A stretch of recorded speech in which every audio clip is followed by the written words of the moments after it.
Hello and welcome to PBCJ Presents, our weekly discussion series in which we examine some of the hot button issues of the day.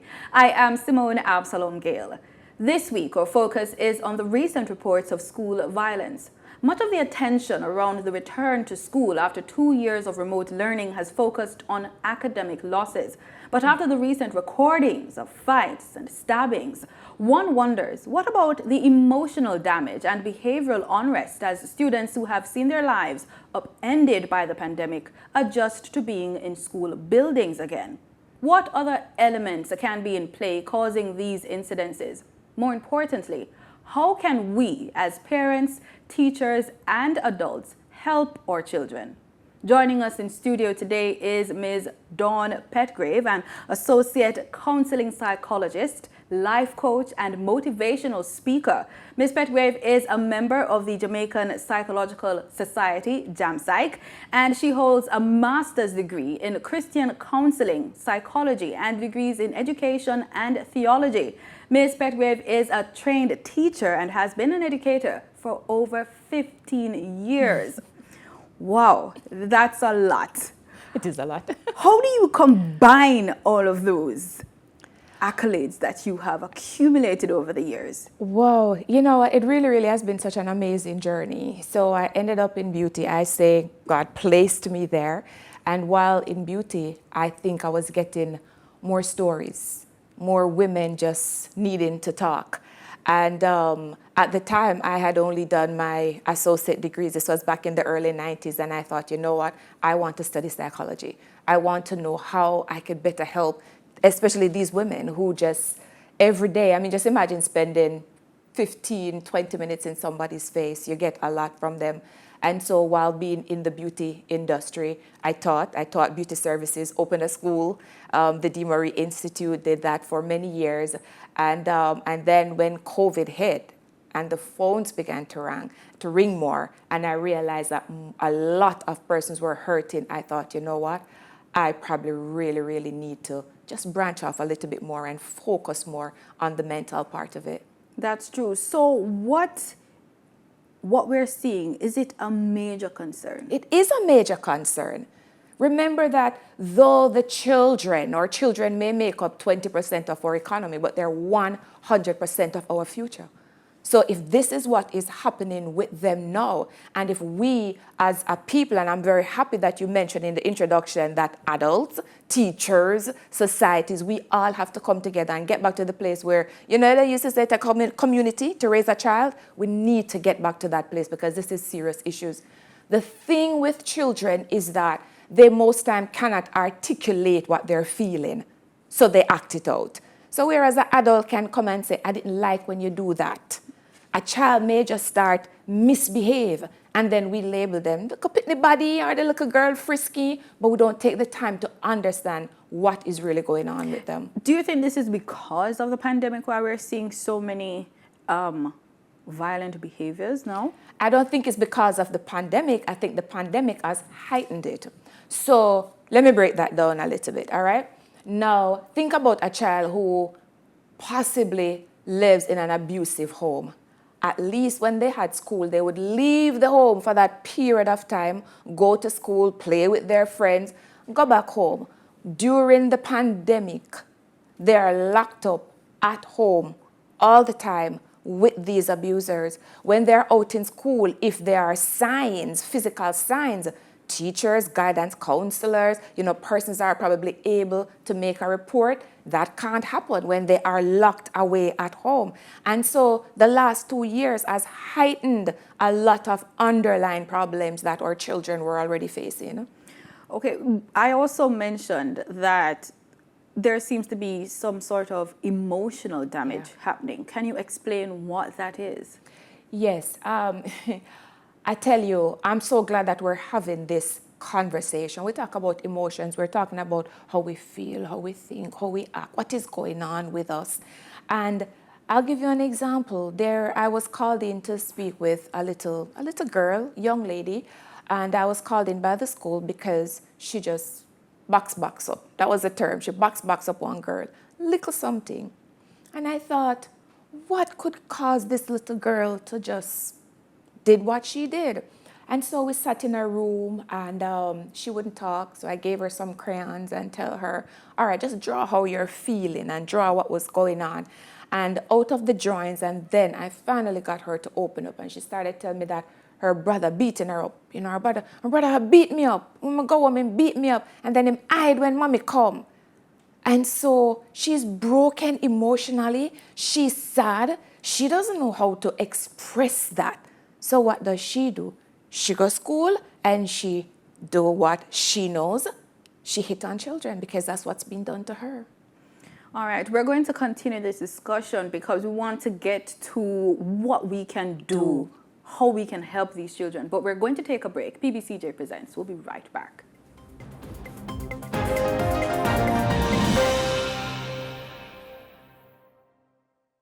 The following is brought to you by the Office of the Prime Minister. When your turn comes for the vaccine, please take the vaccine. It is absolutely important. For those who have hesitancy and fear, and all of that is legitimate, it's healthy. But I believe we have seen the vaccine at work. We know what the risks are. There are no riskless activities in life. We urge you to participate in the national program and get vaccinated. The proceeding was brought to you by the Office of the Prime Minister.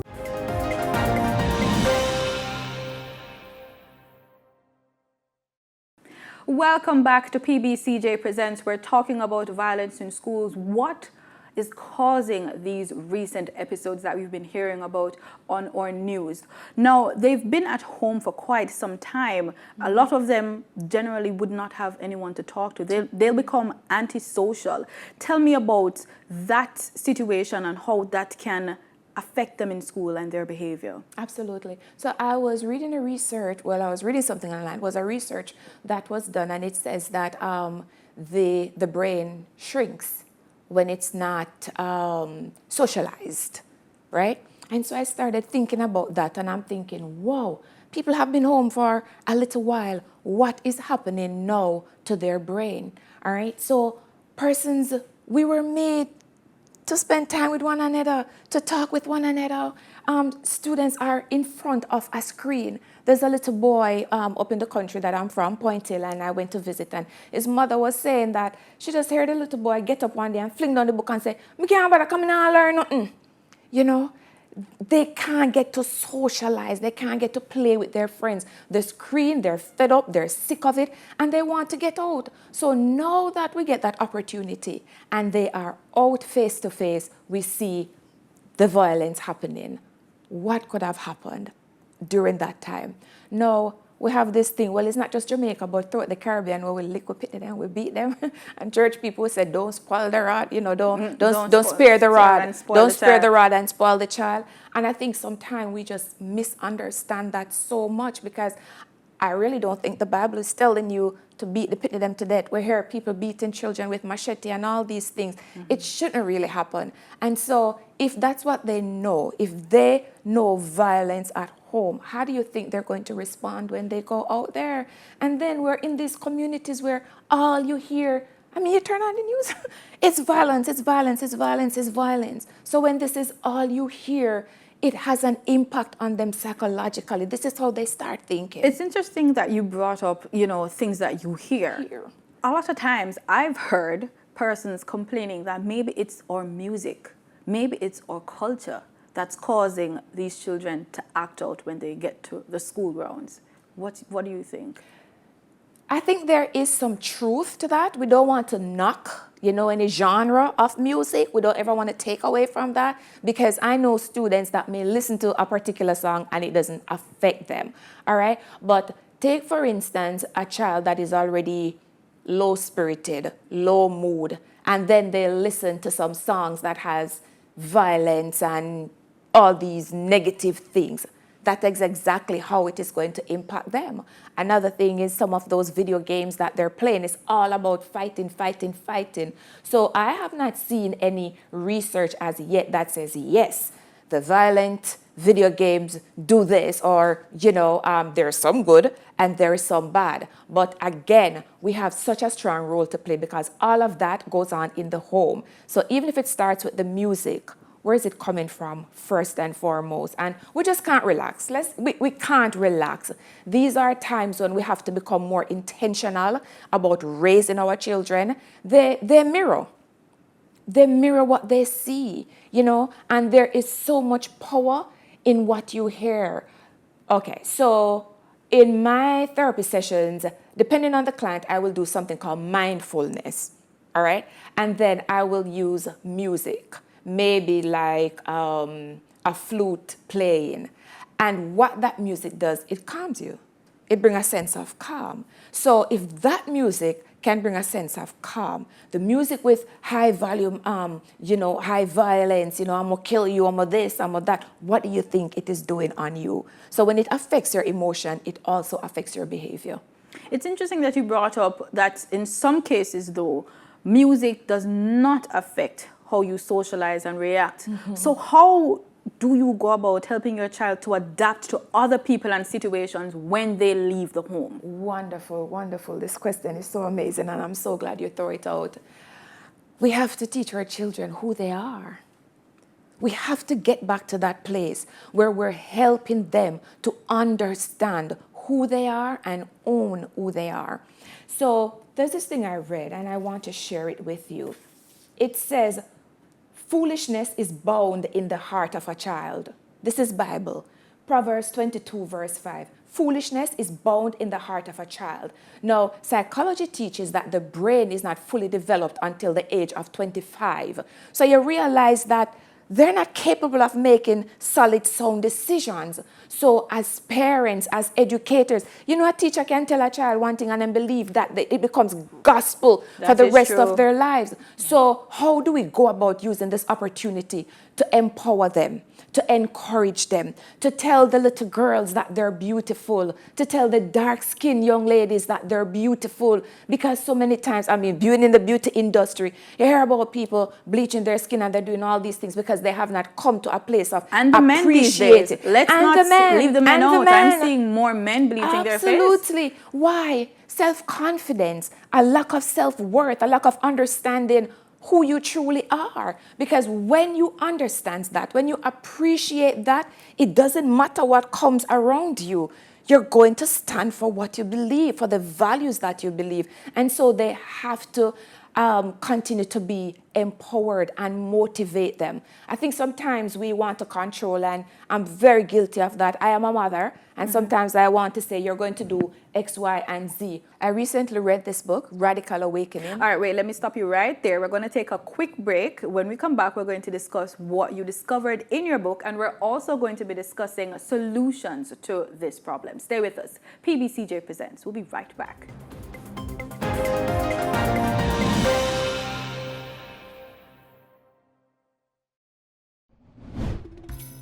Hi, I'm Eliana Charles, and I'm here with my father, Pernell Charles, and today we will be planting a guava tree. And that's our favorite fruit, and we got this tree from the forestry department. So, let's get it done. Some of the tools you need when planting a tree: a fork, you'll need a shovel, a good old machete. And you need a watering can. The first thing we're going to do is we dig a hole and make sure that it is deep enough, wide enough to fit the tree. And we're going to keep, of course, our soil so that we can backfill the hole.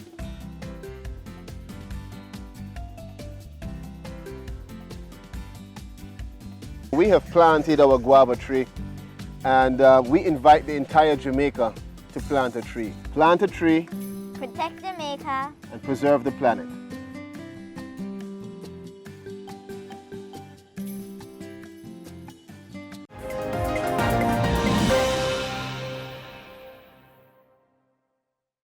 Welcome back to PBCJ Presents. We're talking about violence in school with Miss Dawn Petgrave, and you were telling us about a book that you discovered. Yes, Radical Awakening by Dr. Shefali. And one of the things she was saying in the book is how we tend to control our children. We want to tell them how to think, what to do, instead of allowing them to teach us their personality, and then we as parents try to adjust and then guide them. All right, so a perfect example, One of my, like my oldest, my daughter, she is so artistic. I mean, she will draw everything out. In high school, she was given a book report. She drew her response on canvas. Now, teacher upset because they're expecting something on paper.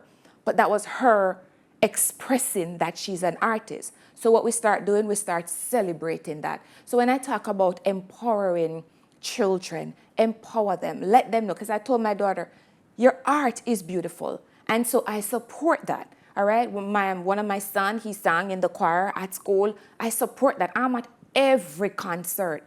And I know sometimes, especially with the pandemic, many parents have gotten frustrated. They have lost jobs. You stressed out. You can't even understand the online. I mean, that's some PhD stuff going on there. A lot of persons cannot deal with that. And so you end up just anything you catch, you're licking the pitney them with. And when you do that, you know what you're doing? You're belittling them. You're belittling them. And so let us all get back together where we are empowering them, where we're developing. I guess we're going to talk into solutions. So when we get to solution, absolutely. I'm curious though, what has been the result of you empowering your children? Oh, wow. Oh, wow. So my daughter makes these amazing jewelry, like these amazing jewelry that are just absolutely amazing. And she sells them online. My son, he's also a great artist. Now he's doing CXC, and his logo was Suj. I guess it means sage in English. Absolutely beautiful. So it has given them a sort of focus in life, so to speak, instead of acting out. Instead of acting out. So now they have things to occupy their times a lot more, and they express. So art becomes an expressive form for them. That can be a solution as well then. It is a solution. To figure out the passion and steer it in a positive way. Absolutely. What are some of the other solutions to children when you see them? First of all, I think before we get to solution, what can we look out for, so to speak? Because these kids have been home and probably they have not been showing much of the effects of being home or the effects of what's happening at home. So what can we look out for as adults and as parents and teachers? Yes, number one, withdrawn. So if you have a child who was talkative and all of a sudden this child just becomes very quiet and don't want to talk, that's a sign. If you have a child who was very active in sports and all of a sudden they don't want to do no form of activities that they used to do. If you have a child that just want to be locked away in their room and they're in the dark and they don't want, these are all signs. These are all signs.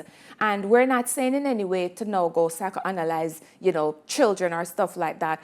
But if the behaviors become abnormal, meaning this is not normal for this child, then we need to do something. Something is wrong. And when they tell us things, believe them, okay? Believe them. Child sexual abuse is a serious, serious crime. And I will tell you this, there's a statistic that shows that 1 in, I think, 10 cases may have gotten reported. Can you imagine? Just can you imagine? So think about you being 6, 7, 8 years old and somebody molested you, whether male or female, because the males are being molested and they're worse not talking about it, right? What do you think is going to happen right there? You stop the normal development of a child. And even now, some of the cases that we see with even adults, the depression they're facing now, the anxiety they're facing now, comes from childhood trauma. Speaking of childhood, I want to talk about young parents. Yeah. Any advice to them on how they can deal with their children because they don't have the experience? They don't have the experience. You know what? Get the help that you need. I think sometimes we're afraid to ask for help. Get the help that you need.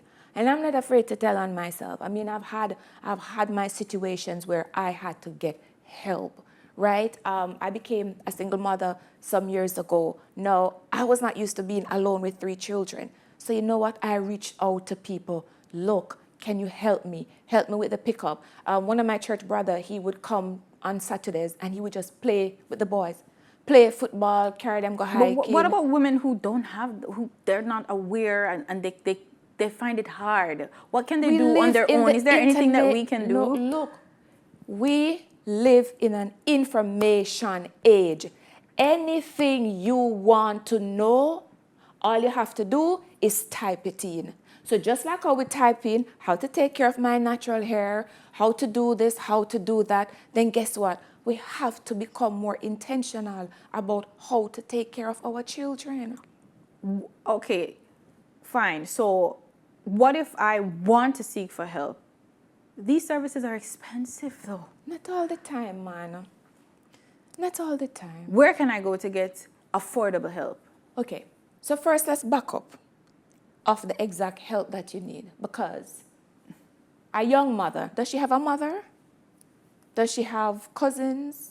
Does she have the baby father? Do they have a relationship? There has to be somebody in her circle. There has to be.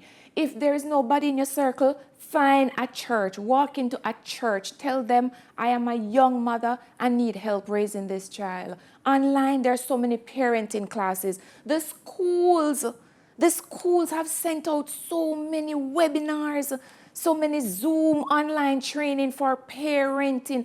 We just have to recognize that the future of our children, the future of our nation's children is dependent upon us becoming intentional and working together. It's going to take all of us to stop crime. Since it's a major issue, this has become a national issue. What is DAMPSYC thinking, or have you started to come up with solutions on how you can spread your wings and help with this situation? Okay, so one of the things that JAMPSYC continues to do, which is just absolutely amazing, is education, all right? So we have plenty webinars that are going on. Most of them are for free. I have not seen a strategic plan as yet for this specific, but I am sure that soon you will see strategic plan as to how we can even get into some of the schools, all right, just to even help with the guidance counselors. That's something that I personally have done. There's a guidance counselor that I met with recently, and she said, I need help. So you know what? She has sent some students over to us. And I work at Jamaica Theological Seminary. That's where, that's my full-time job. And so we have students who come over that we're able to now do assessment. Did you know that there are many children out there that are autistic or suffering from ADHD, that they've never been diagnosed? But guess what? They act up and we send them go corner. And then you realize that they are performing below level because they have never been assessed. And so we're asking everybody, just open your eyes, just open your eyes. What can the government do? What do you think from your standpoint? You're in the education system, you're a parent, yeah, and you're a part of an association, and you're looking out. So what do you think? Your opinion, this is your forum.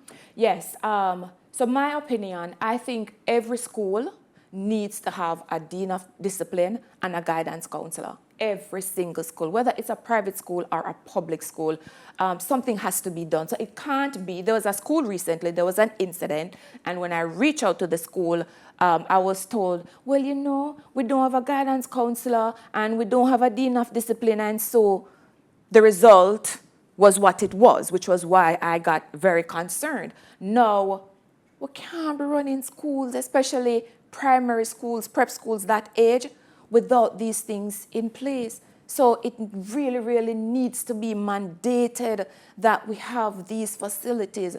Just think about it, and again, parents really, really need to be working with the schools. Like, I don't understand how you hear parents beating teacher or pitting, we need the help. We have to all come together. So if the school is saying one thing, the parents need to enforce, that this is going on. If the school said do X, then do X. If they said there's a training, show up for the training, for God's sake, so that together we can take back our children. Do you think teachers need to be trained in psychosocial analogy and how to at least identify some of these issues? Well, to my knowledge, when I did education, I had to do several psychology courses, all right? Can there be workshops for continuing education? Absolutely. So, for example, with this rise in violence in the school, I would say there ought to be training now for teachers and principals. How do you know handle this as a first aid responder? How do you know handle what is going on? Another thing I want to point out is that our boys are suffering. They do not learn like how the girls learn, and a lot of them are being left behind, and we have to do more studies in how to teach boys. It is necessary, it is necessary, it is necessary. I cannot scream that enough. We have to start looking at our boys, because when you look at who the persons are that are committing the crime, they're the boys. We have to start looking out more for them. But the girls are also getting involved. The girls are getting involved, but if you look at the ratio of boys and girls in school, it is the boys that are, most of the time, them just dash them in the corner and them can't bother with them. Oh, you know? Is there anything else that you'd like to add? But this is your forum now. You know, I generally hear principals and teachers. Yeah. You know what? It's all of us. It's churches. I just had this conversation with my church that we need to rise up and take our place. The church used to be a place where persons turn to, but then the church is hurting, you know, so we have to get it together so that we can better help the communities. I cannot stress training enough. I would encourage every pastor out there to find some form of psychological first aid training, just so that even when persons come to you first, you know what to do, all right? Just like you mentioned, the teachers, the principals, the guidance counselors, continuing education. You may be a teacher for 40 years, but 40 years, pretty different from the people them now, right? Have you done any form of continuing education to deal with the issues that were going on now? All right, we have to wrap up here. I know you're very passionate about the subject, and I learned a lot. Very interesting conversation. You've been watching PBCJ Presents. Our topic this week is school violence and our children. We must understand it is not back to school as usual. We cannot discount the significant impact of the past 2 years. Recognizing the mental health impact of COVID-19 on our children and their social and emotional competencies. All relevant stakeholders must be willing to make necessary adaptations to teaching, learning, and engaging our students overall as they go through this adjustment period, retransitioning to face-to-face schooling. Thanks to the Jamaican Psychological Society and my special guest, Ms. Dawn Petgrave, Associate Counseling Psychologist and Life Coach and Motivational Speaker. This has been a PBCJ Presents. I'm Simone Absalom Gale.